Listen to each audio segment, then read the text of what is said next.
सभी श्रद्धालु साथियों को नवरात्रि प्रारंभ की मंगलमय शुभकामनाएं। नवरात्रि प्रारंभ का अर्थ है माता दुर्गा की पूजा का शुभारंभ, जो वर्ष में 2 बार चैत्र और आश्विन मास में विशेष रूप से मनाया जाता है। यह 9 दिनों का पर्व होता है जिसमें शक्ति की आराधना, तप, भक्ति और साधना की जाती है। नवरात्रि प्रारंभ में माँ दुर्गा की कथा का श्रवण मात्र से जीवन की हर रुकावट, हर पीड़ा और हर क्लेश को समाप्त कर सकता है। यह केवल एक कथा नहीं, एक दिव्य अनुभव है जो आपकी पूरी जीवन दिशा को बदल सकता है। और हाँ प्रिय साथियों, वीडियो के अंत में माँ दुर्गा की महत्वपूर्ण दिव्य वाणी दिया गया है। कृपया उसे सुनना आपके आत्मिक उत्थान के लिए अत्यंत आवश्यक है। अब प्रारंभ करते हैं नवरात्रि प्रारंभ व्रत की यह दिव्य कथा को। बहुत समय पहले की बात है। एक कन्या ने अपने परिवार को संकट से बचाने के लिए कठिन तपस्या की। उसके हृदय का भाव इतना सच्चा था कि माता ने प्रसन्न होकर उसकी रक्षा की। उस दिन को नवरात्रि प्रारंभ का दिन माना गया, जो मनुष्य को यह सिखाता है कि सच्चे भाव और तपस्या से हर संकट दूर हो सकता है। यह कथा उस समय की है जब धरती पर मनुष्यों का जीवन संघर्ष और आस्था की पतली डोर पर झूलता था, जब भौतिक सुख सुविधाओं की चमक फीकी थी और हर प्राणी अपने अस्तित्व के लिए प्रकृति और नियति से जूझ रहा था। दिव्य लोक में, जहां ब्रह्मांड के समस्त क्रियाकलाप एक अलौकिक दृष्टि के समक्ष प्रकट होते हैं, वहीं विराजमान थीं आदि शक्ति जगदम्बा भवानी। उनका सिंहासन अनंत ऊर्जा से प्रकाशमान था और उनकी आंखें, जो त्रिकालदर्शी थीं, धरती के हर कोने पर टिकी रहती थीं। वे देखती थीं मनुष्यों के सुख दुख, उनकी प्रार्थनाएं, उनके पाप और उनके पुण्य।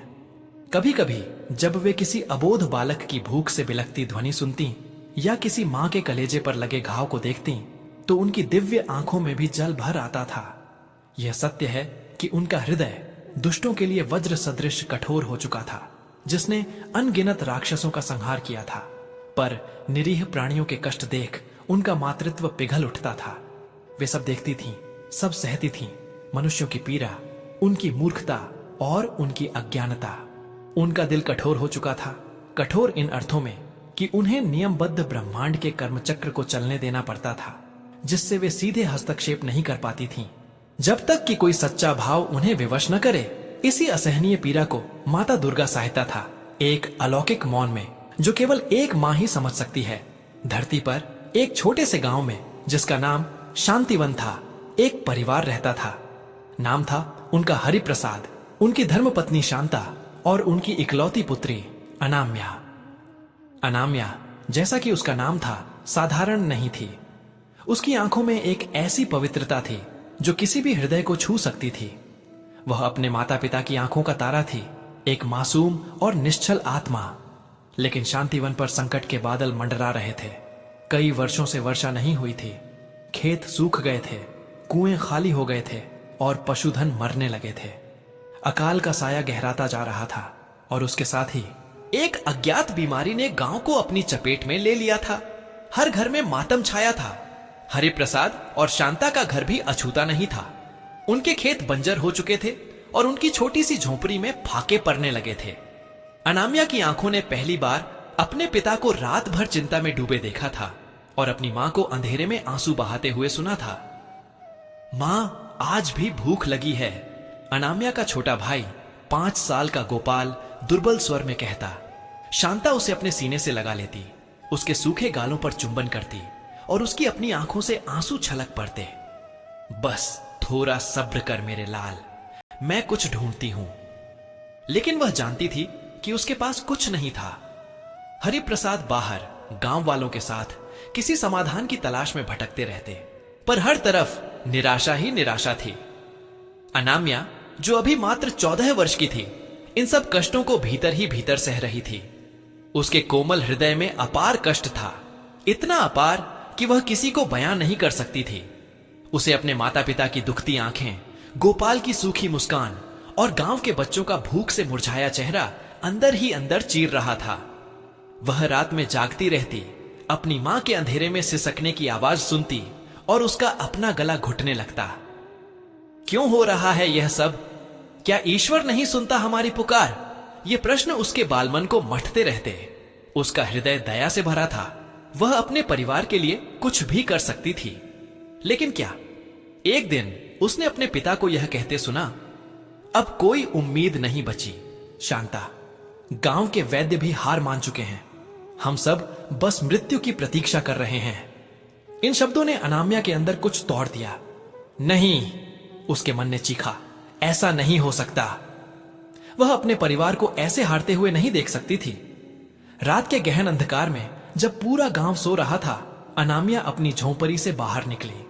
चंद्रमा की क्षीण रोशनी में उसने अपने माता पिता के शांत चेहरे देखे, जिनमें अब केवल थकान और निराशा थी। गोपाल अपने छोटे से बिस्तर पर सिकुड़ा हुआ सो रहा था। उसका पेट भूख से चिपका हुआ था। अनामिया के हृदय में अपार कष्ट का ज्वार उमड़ पड़ा।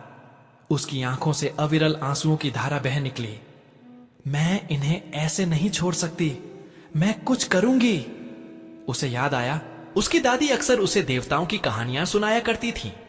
कैसे भक्त अपनी सच्ची श्रद्धा और तपस्या से देवताओं को प्रसन्न करते थे और असंभव को संभव बना देते थे। एक कथा थी पहाड़ों में छिपे एक प्राचीन देवी मंदिर की, जहां कहा जाता था कि आदि शक्ति स्वयं वास करती है।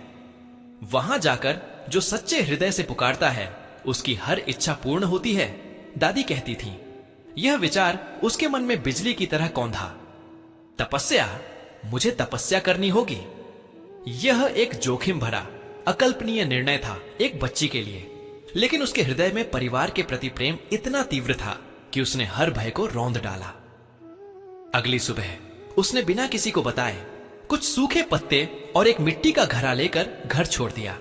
उसकी मां शांता जब जागी और अनामिया को न पाकर विलाप करने लगी, तब तक अनामिया गांव की सीमा पार कर चुकी थी। उसका हृदय में भय था, हां अवश्य था, परंतु उससे कहीं अधिक था प्रेम और दृढ़ संकल्प। वह अनजानी राहों पर चल पड़ी, जहां कांटे थे, पत्थरीली जमीन थी और जंगली जानवरों का भय था। वह भूखी थी, प्यासी थी और सूरज की तपिश उसकी त्वचा को जला रही थी। लेकिन उसकी आंखों के सामने अपने परिवार के मुरझाए चेहरे थे और उसकी कानों में गोपाल की भूख से भरी आवाज गूंज रही थी। यही उसके तपस्या की पहली सीढ़ी थी, त्याग और कष्ट को सहने की क्षमता। कई दिनों के बाद वह उस प्राचीन मंदिर के पास पहुंची, जिसके बारे में दादी ने बताया था। वह एक पहाड़ी की चोटी पर स्थित था, चारों ओर घने जंगल और विशालकाय वृक्षों से घिरा हुआ। मंदिर जीर्ण शीर्ण अवस्था में था, पर उसकी दीवारों पर देवी मां की एक धुंधली मूर्ति अब भी विराजमान थी। अनामिया ने मंदिर के सामने हाथ जोड़े, उसकी आंखों में आंसुओं के साथ एक नई आशा चमक रही थी। हे मां दुर्गा, उसने फुसफुसाते हुए कहा, मैं नहीं जानती कि तपस्या कैसे करते हैं। मैं एक छोटी सी बच्ची हूं, पर मेरे हृदय में जो पीड़ा है, जो मेरे परिवार के लिए प्रेम है, वह सच्चा है। तू मेरी मां है और मैं तेरी बेटी। मैं तब तक यहां से नहीं हिलूंगी जब तक तू मेरी पुकार नहीं सुनती। और उसने अपनी तपस्या आरंभ कर दी। वह एक पत्थर पर बैठी, आंखें मूंद कर सिर्फ जय माता दी का जाप करती रही। दिन बीतते गए। सूरज की तपती किरणें उसके सिर पर पड़ती। रात का ओस उसके शरीर को भिगोता, ठंडी हवाएं उसे कंपा देती। जंगली जानवरों की डरावनी आवाजें उसे भयभीत करती। सांप उसके पास से गुजरते, कीड़े मकोड़े उसे काटते। भूख और प्यास की ज्वाला उसे अंदर से जला रही थी। उसके शरीर पर छाले पड़ गए थे, त्वचा फट गई थी और हड्डियां दिखने लगी थीं। एक एक पल कष्ट का पहाड़ था। उसका शारीरिक कष्ट तो था ही, पर उससे भी बड़ा कष्ट था मानसिक। कभी कभी उसके मन में निराशा घर कर जाती। क्या मैं सही कर रही हूं? क्या मां सचमुच मेरी पुकार सुनेंगी? क्या मेरा परिवार अब तक जीवित है? क्या मैंने उन्हें अकेला छोड़कर गलती की? ये विचार उसे अंदर तक तोड़ देते और उसकी आंखों से गर्म आंसुओं की धारा बह निकलती। इन क्षणों में वह अपनी आंखें खोलती और धुंधली पड़ चुकी देवी की मूर्ति को देखती। उसे लगता जैसे मां की आंखों में भी एक अथाह पीड़ा है जो उसे देख रही है। वह अपने आंसुओं को पोंछती और फिर से अपनी आंखें बंद कर लेती। नहीं, मुझे हार नहीं माननी। मेरे परिवार को मेरी जरूरत है। दिव्य लोक में माता दुर्गा सब देख रही थीं। अनामिया की हर सांस, उसकी हर पीड़ा, उसके हृदय का हर स्पंदन। माता के कठोर हृदय में भी इस बच्ची के लिए असीम दया उमड़ रही थी। जब अनामिया भूख से तड़पती, माता के अधरों पर एक अदृश्य कंपन होता। जब प्यास से उसका कंठ सूखता, माता की आंखों में पानी आ जाता। वे अपनी दिव्य शक्ति से उसे कभी कभी सांत्वना देती। एक ठंडी हवा का झोंका, एक जंगली फल जिसे कोई जानवर वहीं गिरा देता, या एक पल के लिए बादलों का सूरज को ढक लेना। लेकिन वे तपस्या के नियमों को तोड़ने में असमर्थ थीं। उन्हें देखना था कि अनामिया का संकल्प कितना दृढ़ है, उसका सच्चा भाव कितना गहरा है। कई सप्ताह बीत गए। अनामिया का शरीर अब केवल हड्डियों का ढांचा मात्र रह गया था। उसकी आवाज क्षीण हो चुकी थी, लेकिन उसके मन का संकल्प और भी दृढ़ हो गया था। अब उसके पास सोचने की भी शक्ति नहीं बची थी। वह बस एक यंत्रवत जय माता दी का जाप करती रहती, और उसकी आंखों के सामने उसके परिवार के चेहरे घूमते रहते। वह लगभग बेहोशी की हालत में थी जब एक रात भयंकर तूफान आया। बिजली करक रही थी, मूसलाधार वर्षा हो रही थी, और तेज हवाओं से पैर झड़ से उखड़ रहे थे। अनामिया उस पत्थर पर निढाल पड़ी थी। उसका शरीर ठंडी बारिश में कांप रहा था। उसे लगा यह उसकी अंतिम रात है। क्षमा करना मां, मैं हार गई। क्षमा करना मां, पिताजी, मां, गोपाल। उसके मन की अंतिम पुकार निकली। उसकी सांसें धीमी पड़ने लगी थीं और उसकी आंखें बंद होने लगी थीं। ठीक उसी पल दिव्य लोक में माता दुर्गा का धैर्य जवाब दे गया। उन्होंने देखा अनामिया का शरीर अब और नहीं सह पाएगा। उसकी तपस्या पूर्ण हो चुकी थी। उसका सच्चा भाव ब्रह्मांड को हिला चुका था। माता की आंखों से अब करुणा की अविरल धारा बह निकली, और उनका कठोर हृदय, जो ब्रह्मांड की नियति के नियमों से बंधा था, उस बच्ची के प्रेम के सामने पिघल गया। एक पल के लिए तूफान थम गया। मंदिर के ऊपर से एक अलौकिक स्वर्णिम प्रकाश पुंज धरती पर उतरा। अनामिया ने अपनी क्षीण होती दृष्टि से देखा।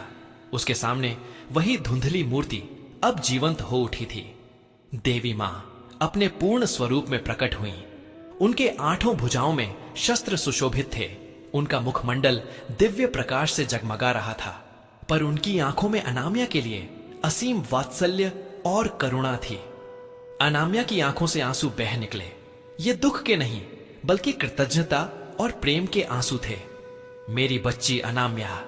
देवी मां की आवाज मेघ गर्जना जितनी शक्तिशाली, किंतु मां की लोरी जितनी मधुर गूंज उठी। तेरा सच्चा भाव और तेरी कठिन तपस्या ने ब्रह्मांड के हर नियम को झुका दिया है। तूने अपने परिवार के लिए जो कष्ट सहे हैं, वह किसी भी तपस्वी के लिए प्रेरणा है। तेरे हृदय का प्रेम और त्याग अद्वितीय है। मैं तेरी तपस्या से अत्यंत प्रसन्न हूं। अनामिया ने कुछ कहने की कोशिश की, पर उसकी आवाज नहीं निकली। उसने बस हाथ जोड़ दिए। माता मुस्कुराई। उठ मेरी पुत्री, तेरी तपस्या सफल हुई। आज से तेरे गांव में वर्षा होगी, रोग दूर होंगे और सभी संकट समाप्त हो जाएंगे। तेरा परिवार सुरक्षित है और अब कभी दुख के साए तले नहीं रहेगा। एक दिव्य ऊर्जा ने अनामिया के शरीर में प्रवेश किया। क्षण भर में उसके सारे घाव भर गए। उसका शरीर स्वस्थ और पुष्ट हो गया, और उसकी आंखों में नई चमक आ गई। वह उठ खड़ी हुई और देवी मां के चरणों में गिर पड़ी। हे मां, यह सब आपकी कृपा है, उसने रूंधे गले से कहा। माता ने उसे उठाया। यह तेरी तपस्या का फल है पुत्री। आज से मनुष्य को यह याद दिलाने के लिए कि सच्चे भाव और तपस्या से हर संकट दूर हो सकता है, इस दिन को नवरात्रि के प्रथम दिन के रूप में जाना जाएगा। 9 दिनों तक जो भी सच्चे हृदय से मेरी आराधना करेगा, उसे अनामिया की तपस्या का स्मरण होगा और मैं उसकी रक्षा करूंगी। माता दुर्गा ने आगे कहा। उनकी आवाज में चेतावनी और शिक्षा दोनों का मिश्रण था। मनुष्यों को यह समझना होगा कि केवल कर्मकांड या दिखावा पर्याप्त नहीं है। मुझे भौतिक चरावे नहीं, बल्कि हृदय का सच्चा भाव चाहिए। जब तक तुम्हारा हृदय दूसरों के कष्टों से द्रवित नहीं होता, जब तक तुम निस्वार्थ भाव से त्याग नहीं करते, तब तक मेरी कृपा पूर्ण रूप से प्राप्त नहीं हो सकती। अनामिया की तपस्या यह सिखाती है कि प्रेम, त्याग और अटूट विश्वास ही सबसे बड़ी शक्ति है। यह एक चेतावनी भी है, भौतिक सुखों के पीछे भागते हुए अपनी आत्मा और अपने मूल्यों को न खो देना। जब भी धरती पर संकट गहराएगा, सच्चे भाव से की गई तपस्या ही उसे दूर कर सकती है। यह कहकर देवी मां अपने दिव्य रूप में विलीन हो गईं। पीछे छोड़ गईं सिर्फ एक सुनहरी आभा और अनाम्या के हृदय में असीम शांति। अगले दिन सुबह होते ही अनाम्या अपने गांव की ओर चल पड़ी। उसका हृदय अब हल्का था, पर उसके कदम दृढ़ थे। जब वह गांव के पास पहुंची तो उसने देखा आकाश में काले बादल छाए हुए थे और देखते ही देखते मूसलाधार वर्षा होने लगी। सूखी धरती प्यासी थी और उसने हर बूंद को सोख लिया।